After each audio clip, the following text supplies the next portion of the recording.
저희 의뢰인은 2차 단속 당시 혈중 알코올 농도가 1.8이 넘었었습니다. 그런데 의뢰인님이 좀 억울한 부분이 있었나 봐요. 그래서 저를 찾아왔습니다.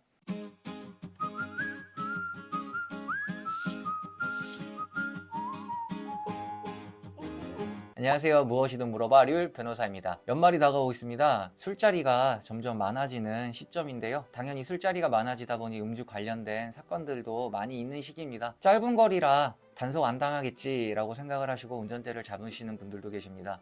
그런데 생각하시는 것보다 보는 눈이 많습니다. 음주운전은 절대로 하시면 안 되고요. 우선 음주 단속에 걸리셨을 경우 측정 거부는 하시면 안 됩니다. 음주 측정 거부죄는 정확하게 명시되어 있는 죄이고 수사기관도 그렇고 법원도 그렇고 죄질이 좋지 않게 보는 경향이 있습니다. 음주 측정 거부를 하실 경우 음주운전 수치를 다퉈볼 수 있는 여지조차 사라집니다. 제가 오늘 소개드릴 사건은 1차에서 술을 마시고 2차로 옮긴 과정에서 음주운전을 한 경우입니다.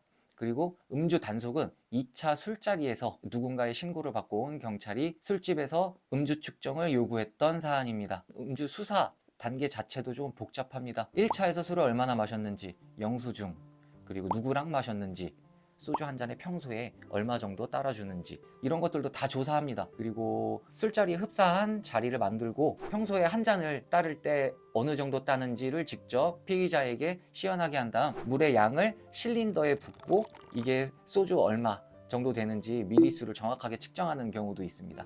이렇듯 운전 당시와 단속 당시가 다를 경우 수사 과정이 복잡하니까 이때는 좀 변호인이 개입할 여지가 많아지죠.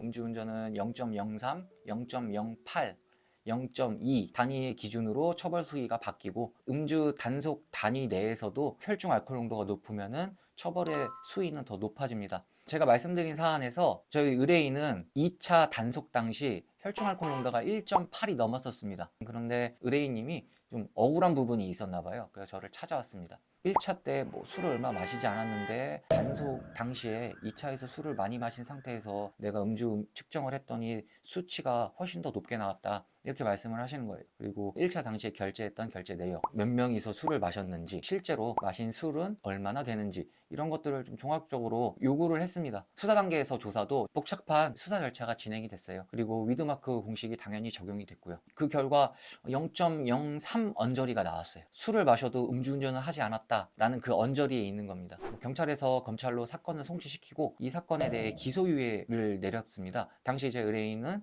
이 기소유예 처분을 받아들이고 사건을 종결시켰습니다. 음주운전 당연히 잘못된 겁니다. 음주운전은 하시면 안 되고요.